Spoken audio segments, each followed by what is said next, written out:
அவசர கதியாக ஆன்லைனில் விஜய் நடத்திய கூட்டம். ஒரு நாளைக்கு முன்னாடியே முந்தின நாளே டெல்லிக்கு போய் அங்க நடக்க போகக்கூடிய ஒரு பேரம். விஜயை முந்திக் கொண்டு மும்பைக்கு போறேன் அப்படின்னு சொல்லிக்கிட்டு டெல்லிக்கு போன த்ரிஷா. கூட்டணி பேரம் என்ன? உண்மையை வெளிப்படையாக போட்டு உடைத்த அண்ணாமலை. நம்ம எல்லாருமே எதிர்பார்த்து காத்திருந்த அந்த ஒரு கூட்டணி, அந்த விஷயம் இன்னைக்கு இரவே நடக்க போறதாக ஒரு செய்தி. என்ன நடக்கிறது விரிவாக பார்க்கலாம். Welcome to Mathimugam decode. நான் இசை.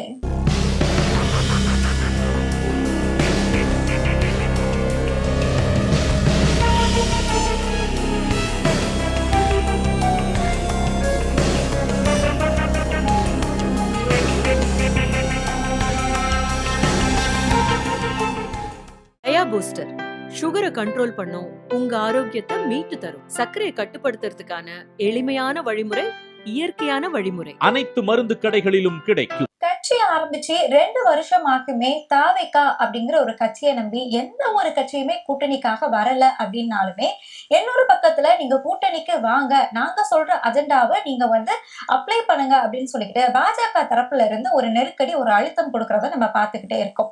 சமீபத்துல கூட வேட்பாளர்களை தேர்வு செய்யறதுக்காக விஜய் ஒரு நேர்காணல வச்சிருந்தாரு. அதாவது 234 தொகுதியிலுமே நாங்க தான் ஜெயிக்க போறோம் அப்படின்னா 234 வேட்பாளர்கள் வேணும் இல்லையா? சோ அந்த வேட்பாளர்களை நாங்க தேர்வு செய்யறோம். ஏற்கனவே 2 மணி நேரத்துல 50,000 விருப்ப மனுக்கள் காலியாக்கி இருந்ததை நம்ம பார்த்திருந்தோம். அதுக்கப்புறமா அதுல இருந்து 3% மட்டும்தான் திரும்ப வந்தது.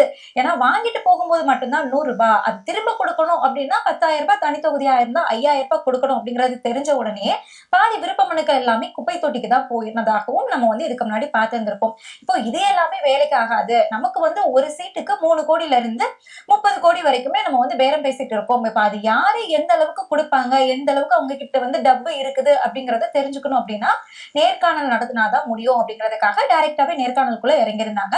அந்த நேர்காணல் என்னைக்கு நடக்க போகுதோ அன்னைக்கே சிபிஐ சம்மன் அனுப்பியிருந்தாங்க. இருங்கப்பா, நீங்க பாட்டு நேர்காணல வச்சு 234 தொகுதிகளுக்குமே நீங்க வேட்பாளர்களை தேர்வு செஞ்சுட்டீங்க அப்படின்னா எங்க வேட்பாளர்களுக்கு யாருப்பா தொகுதி கொடுப்பாங்க? அதனால ஒரு நிமிஷம் வெயிட் பண்ணுங்க, நாங்க இப்பதான் சம்மன் அனுப்பியிருக்கோம், அனுப்பிட்டு நீங்க டெல்லிக்கு வாங்க, ஒரு பேச்சுவார்த்தை எல்லாத்தையுமே நம்ம பேசி முடிச்சுட்டு அதுக்கப்புறமா நீங்க நேர்காணல் பண்ணி வேட்பாளர்களை தேர்வு செய்யலாம் அப்படிங்கிற ஒரு அடிப்படையில தான் அந்த சிபிஐ சம்மனுமே கரெக்டா கொடுக்கப்பட்டது. ஆனா அந்த விசாரணைக்கு அண்ணன் ஆஜர் ஆகல, லீவு போட்டு கட் அடிச்சிட்டாரு அப்படிங்கறது இன்னொரு பக்கமா இருந்தாலுமே, எந்த விஷயத்த ஒர்த்தே இல்ல அப்படின்னு சொன்னாரோ அதே விஷயத்த காரணம் காட்டி எங்க பாட்டிக்கு உடம்பு சரியில்லை அப்படின்னு சொல்ற மாதிரி இவர் அந்த விஷயத்த கட்டடிச்சுட்டு 15ஆம் தேதி நான் வரேன் அப்படின்னு சொல்லிட்டாரு. ஏற்கனவே பொங்கலுக்கு லீவு கேட்டிருந்தாரு. சிபிஐ என்னப்பா பொங்கல் கொண்டாட போறியா, ஜாலியா போய் கொண்டாடிவா அப்படின்னு சொல்லிட்டு லீவு கொடுத்து அனுப்பியிருந்தாங்க. சோ இது சிபிஐக்கும் விஜய்க்கும் நடக்கக்கூடிய ஒரு டீலிங். அதுல நம்மளால தலையிட முடியாது. சோ அப்படிதான் இந்த ஒரு டீலிங்குமே நடந்து விஜய்க்கு லீவு கொடுத்திருந்தாங்க. இப்ப 15ஆம் தேதி மறுபடியும் ஆஜராக சொல்லியிருந்தாங்க. ஆனா 15ஆம் தேதி ஆஜராகணும் அப்படிங்கிறதுக்காக விஜய் எப்பவும் போல தனி விமானத்துலதான் போறாரு. அப்படி இருக்கும்போது முந்தின நாளே டெல்லிக்கு விரைஞ்சிருக்காரு விஜய். இதுவாச்சும் பரவாயில்ல, இவரையும் முந்திக்கிட்டு அதுக்கும் முந்தின நாளே டெல்லிக்கு மும்பைக்கு போறேன் அப்படின்னு சொல்லி எப்படி இதுக்கு முன்னாடி ஆதவர்ஜுனா விளையாட போற, விளையாட்டு போட்டிகள்ல சிறப்பு விருந்தினரா கலந்துக்க போற அப்படின்னு சொல்லிக்கிட்டு டெல்லிக்கு போனார் இல்லையா? அதே மாதிரி நான் மும்பைக்கு போறேன் அப்படின்னு சொல்லிக்கிட்டு த்ரிஷா அவர்களுமே டெல்லிக்கு போயிருக்கிறதா ஒரு தகவல். இதுல வேதனையான விஷயம் என்ன அப்படின்னா, ஒரு பக்கம் சங்கீதாவோட விவாகரத்து விஷயம் போயிட்டு இருக்கு. அவங்க ஒரு நடிகை அப்படின்னு குறிப்பிட்ட உடனேயே விஜய் ஒரு நடிகையை கூட்டிட்டு கல்யாண வீட்டுக்கு போறாரு. இது போனதுக்கு அப்புறமா விஜய்க்கு ஆதரவா இருந்த பல பெண் ஆதரவாளர்கள் எல்லாருமே விஜய்க்கு அகைன்ஸ்டா மாறி இருக்காங்க. மாறினவங்களோட கமெண்ட்ல இவங்க சங்கீதாவை எப்படி அபியூஸ் பண்ணாங்களோ அதே மாதிரி ஆன்லைன் அபியூஸ் பண்ணிட்டு, இன்னொரு பக்கம் என்னப்பா சட்டம் ஒழுங்கு சரியே இல்லையே, பெண்கள் பாதுகாப்பே இல்லையே சொல்லிட்டு ஒரு பக்கமா பேசிட்டு இருக்காங்க. இது எல்லாமே ஒரு பக்கமா நடந்துட்டு இப்படி ஒரு விவகாரம் ஒரு சைடு போயிட்டு இருக்கும் போதே விஜயோட அதே கார்ல ஏர்போர்ட்ல இறங்கி த்ரிஷா மும்பைக்கு போயிருக்காங்க. சோ அந்த கார்ல வந்த உடனே பத்திரிகையாளர்கள் எல்லாருமே த்ரிஷாவை பார்த்து கேட்கவும் செய்யறாங்க. என்ன இந்த மாதிரி சங்கீதா சொன்னாங்க, நீங்க 2 பேரும் கல்யாண வீட்டுல கலந்துக்கிறீங்களா அப்படின்னு கேட்கவுமே அதுக்குமே எந்த பதிலுமே சொல்லாம தவிர்த்துக்கிட்டு அவங்களோட ஒரு ஆட்டிடியூடோட அவங்க டெல்லிக்கு போயிருந்திருக்காங்க. இப்போ என்ன குழப்பமா இருக்கு அப்படின்னா, டெல்லியில த்ரிஷாவை வச்சு விஜய மிரட்ட போறாங்களா, இல்ல விஜய மிரட்ட போறதே த்ரிஷா தானா அப்படிங்கறதே ஒரு மிகப்பெரிய கேள்வியா இருக்கு. ஏன்னா அந்த நடிகையோட பின்புலம் என்ன, அவங்க அப்பா எங்க இருந்தாங்க அப்படிங்கறது மக்கள் உங்களுக்கே தெரியும். எது எப்படியோ சிபிஐ விசாரணை மூலமா விஜய பாஜக கூட்டணிக்கு இழுக்க பாக்குது அப்படிங்கிற செய்தி இப்ப ரொம்பவே ஸ்ட்ராங்கா பேசப்பட்டு வருது. அது நம்ம பார்த்தோம் அப்படின்னா 15ஆம் தேதி சிபிஐ சம்மன், 14 4ஆம் தேதியே வந்துட்டு விஜய் வந்து டெல்லிக்கு போகிறாரு. இன்னைக்கு இரவு, அதாவது 14 தான் இன்னைக்கு. இன்னைக்கு இரவு வந்து அந்த கூட்டணி பேரம் எல்லாமே நடக்க போகிறதாகவும் தகவல்கள் எல்லாமே வெளியாக இருக்கு. தகவல் வெற்றி கழகத்துல இருந்து தகவல் வருது அப்படின்னாலே அது வந்து உண்மையாக தான் இருக்கிறத நம்ம இத்தனை நாள் பார்த்துட்டு இருந்திருக்கோம். சோ அதே மாதிரி அதுக்கு முன்னாடியே 13ஆம் தேதியே வந்து த்ரிஷா அவர்களுமே வந்து டெல்லிக்கு போயிருக்காங்க. சோ அங்க என்ன கூட்டணி பேரம் நடக்குது அப்படிங்கறத நடந்து முடிஞ்சதுக்கு அப்புறம் வெளியே வரும்போதுதான் தெரியும். ஆனா அதுக்கு முன்னாடியே ஒரு சில யூகங்களும் ஒரு சில அரசியல்வாதிகள் வெளிப்படையாகவே பேட்டியுமே கொடுத்திருக்காங்க. அதை நம்ம புரிஞ்சுக்கிற மாதிரியான பேட்டிகள் எல்லாமே கொடுத்திருக்கிறாங்க. இப்போ விஜய் அவர்கள் வந்து பாஜகவுல சேர்ந்துட்டாரு அப்படின்னா எடப்பாடி அதை வந்து ஏத்துக்குவாரா அப்படிங்கிற ஒரு மிகப்பெரிய கேள்வியுமே இருக்கு. அது மட்டும் இல்லாம தாவேக்காவே அதுக்கு ஒரு அடித்தளத்தையுமே போட்டு வெளிப்படையாகவே சொல்லல அப்படின்னாலும் ஒரு மறைமுகமா விஜயோட மாநிலே சொல்லணும் அப்படின்னா தொட்டும் தொடாம பட்டும் படாம சொல்லியிருக்காங்க. நேற்றுக்கு இரவு வந்து தாவேக்காவோட மாவட்ட செயலாளர்கள் மொத்தமா 234 தொகுதி இருக்கு. ஆனா மாவட்ட செயலாளர்கள் வந்து 132 பேர் தான் இருக்கிறாங்க. அந்த 132 பேர்லயுமே வந்துட்டு 120 மாவட்ட செயலாளர்கள் ஆன்லைன்ல ஒரு கூட்டம் வந்து நடத்திருக்காங்க. அந்த கூட்டத்துல புஷியானந்த் அவர்கள் வந்து வெளிப்படையாவே நம்ம தலைவருக்கு வந்து பயங்கரமான பிரச்சனை ஒண்ணு இருக்கு, பயங்கரமான பிரச்சனையில நம்ம தலைவர் வந்து மாட்டியிருக்கிறாரு, இதுல இருந்து நம்ம தப்பிக்கணும் அப்படின்னா நம்ம கூட்டணிக்கு போகிறதுதான் ஒரே வழி, நீங்க எல்லாரும் என்னப்பா சொல்றீங்க அப்படின்னு கேட்டிருக்காங்க. அதுல அந்த 120 மாவட்ட செயலாளர்கள்ல கிட்டத்தட்ட 98 பேருக்கும் அதிகமானவங்க வந்து ஓகே, நம்ம தலைவரோட பாதுகாப்பு தான் நமக்கு முக்கியம், சோ தலைவர் எவ்வளியோ அவ்வளியில தான் நாங்களும் போவோம், தலைவருக்கு ஓகேனா எங்களுக்கும் ஓகே அப்படிங்கிற மாதிரி தான் சொல்லியிருக்காங்க. சோ மாவட்ட செயலாளர்கள் எல்லாமே பாஜக தாவிக கூட்டணிக்கு ஆதரவு தெரிவிச்சிருக்காங்க.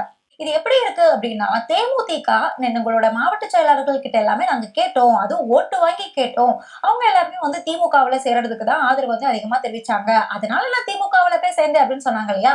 அதே மாதிரியே நாளைக்கே தாவிக காரங்களும் வந்துட்டு எங்களோட மாவட்ட செயலாளர்கள் கிட்ட எல்லாத்துலயுமே கேட்டோம், அவங்களோட முடிவு அவங்களோட ஆதரவு வந்து பாஜகவுக்கு தான்ப்பா இருந்தது, அதனால நாங்க பாஜகவோட கூட்டணி சேர்ந்திருக்கோம், நமக்கு இப்ப பாஜகவோட கூட்டணியில இருக்கோமா அதிமுகவுல கூட்டணியில இருக்கோமா இல்ல தனித்து போட்டியிடுறோமா அதெல்லாம் பிரச்சனை கிடையாது, நம்ம தீய சக்தி திமுகவை ஒழிச்சு கட்டுறோமா அதுதான் நமக்கு முக்கியம் அப்படின்னு சொன்னாலும் அதுல வந்து ஆச்சரியப்படுறதுக்கு இல்ல.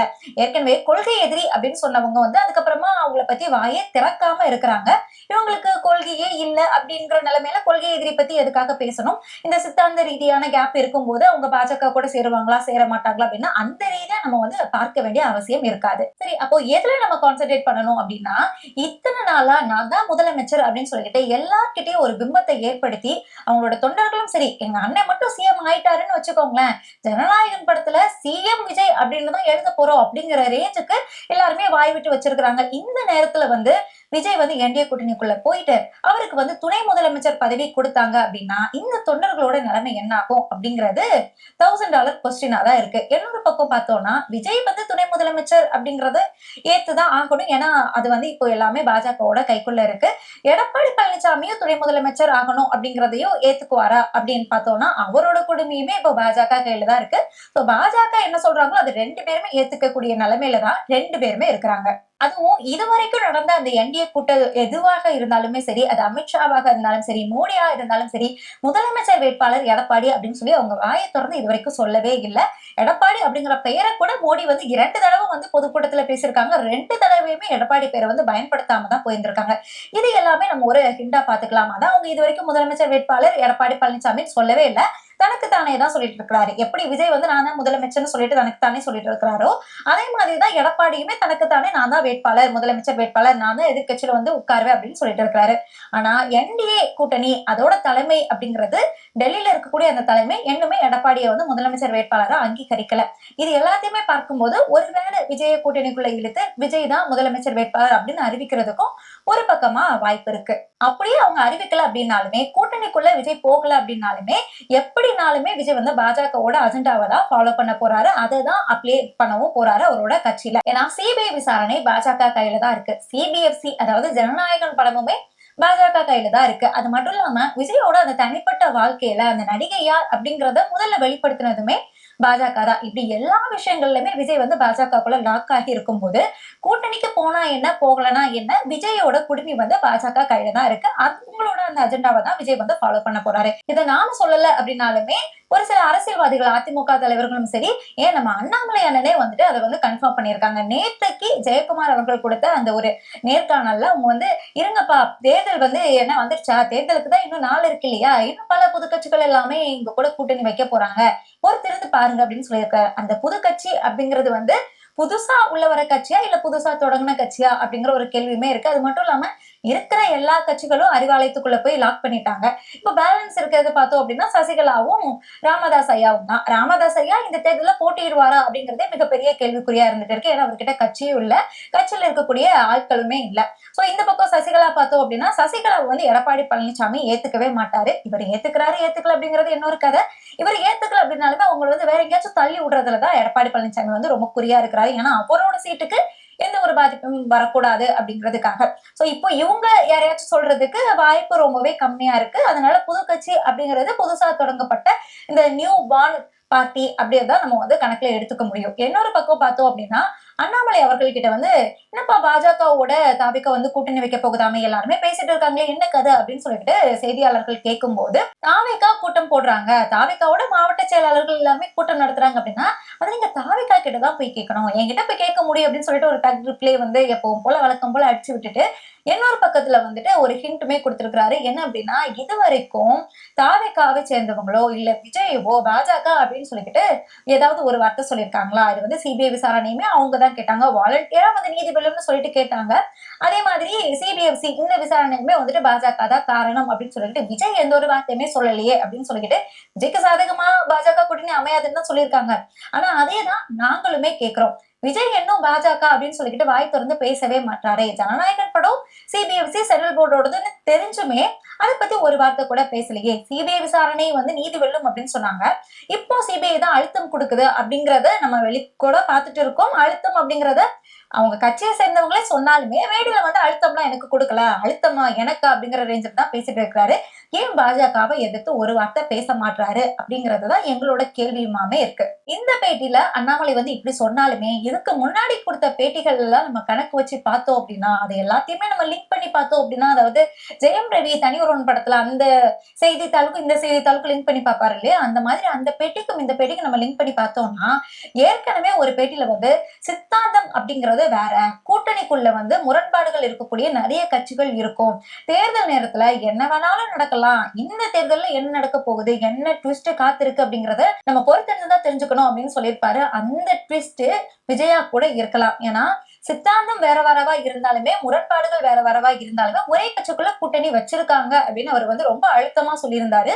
சோ விஜய் வந்து என்னோட கொள்கை எதிரி பாஜக தான் அப்படின்னு சொன்னாலுமே பாஜகவோட கூட்டணி வைக்கலாம். ஏற்கனவே அதிமுகவே சொல்லியிருந்திருப்பாங்க கொள்கை வேறு கூட்டணி வேறு அப்படின்னு சொல்லிட்டு. அந்த கூட்டணியே அப்படிதான் ஒரு மாதிரியான ஒரு கூட்டணியா தான் இருக்கும். சோ அந்த கூட்டணிக்குள்ள விஜய் போறது வந்து அவ்வளவு பெரிய ஆச்சரியமான ஒரு விஷயம் கிடையாது. எல்லாரும் எதிர்பார்த்த ஒரு விஷயம் தான். ஆனா அதை எப்ப வெளிப்படையா சொல்லுவாங்க அப்படிதான் இப்போ வந்து மிகப்பெரிய எதிர்பார்ப்பா இருக்கு. கூடிய சீக்கிரம் இன்னும் 2-3 நாட்கள்ல அது வந்து வெளி வரதான் போகுது. சோ வெளி வரும்போது தெரிஞ்சுக்குவோம். இணைந்திருங்கள்.